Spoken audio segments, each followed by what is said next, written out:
A white supremacist accused of the deadly shootings at the Jewish Community Center is back in court. 41 Action News reporter Andres Gutierrez is live with testimony today. Andres?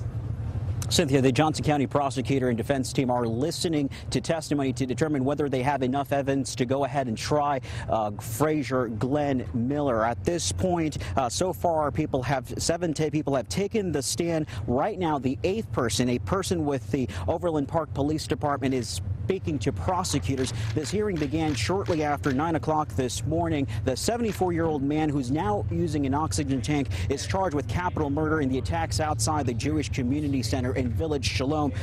Miller, also known as Frazier Glenn Cross, now faces the death penalty. He now has a new attorney on his defense team. Last month, Miller's previous lawyer withdrew from the case because he says that there is a breakdown in communication, or was rather.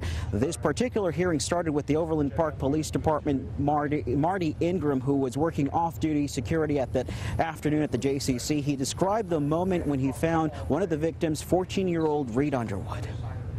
I noticed that there was a male sitting on the passenger side, and I noticed he was sitting there wearing a fedora, and it appeared as though he was just sitting in the pickup truck.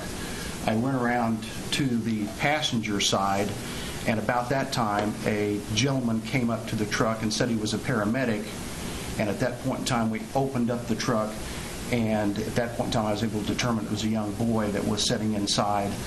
And at that point in time, we took him out and laid him on the ground to begin resuscitation.